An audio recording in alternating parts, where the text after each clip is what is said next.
I was 6 years old when I came here from Uruguay. I came here in the middle of first grade. I kind of, since the school system is different because of the winter and summer, I skipped the first half of first grade. So my family wasn't that poorly off in Uruguay to start off with, but a few things started happening. Like at one point, we had a store that we owned, got robbed.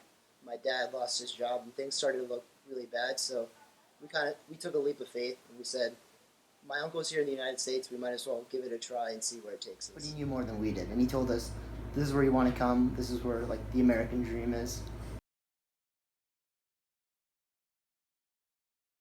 I could say hello, maybe, but that's about it, really. It was a struggle.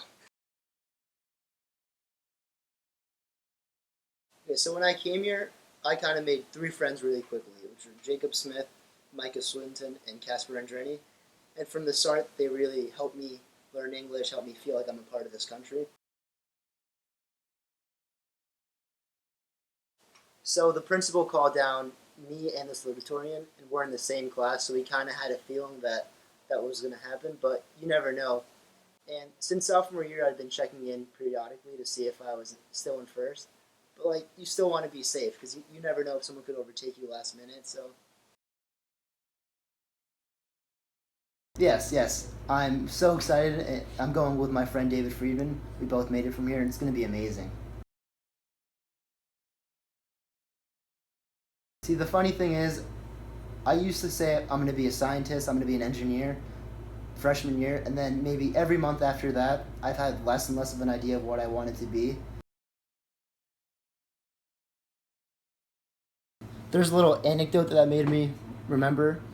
So when I was in third grade, there was this enrichment program at the school, and since I was like new to the language, I wasn't in it. But one of my friends, John Morrow, was. So one day I decided to go see the teacher after school, and I asked her if I could join. And she was really happy because like at that age, you don't really have kids like asking if they can join stuff like that. But once I got there, it was a reading course, and they gave us the Golden Compass to read. And they said you should read it with your parents so they can help you out. But of course, for me, I didn't really have a parent that could help me with it. So I got the book, and when I was reading it at home, I remember I was sitting with my mom. I was so frustrated that I just started crying. That's like one of the memories that me and my mom always talk about, like the frustration when I was little of like wanting to like further myself in English but not being at the level that other kids were. The biggest thing that she would say is I'm a hard worker and I'm a kind person, because what she values more than like me getting to Harvard or being valedictorian is like that I've worked hard for it and that I've never given up. And that's kind of, those are the values that she instilled in me. It wasn't like, oh, you need to be successful, you need to get here. It's more like, as long as you work hard and you do what you can, then you should be happy. So that's kind of the biggest thing. From a young age, my parents instilled in me the idea of motivation. Like I remember there was the summer of my maybe third grade year, there was this math book that they got me, and I would always want to go outside and play with my friends, but they'd say, all right, first do an hour of this, and then you can go outside and play.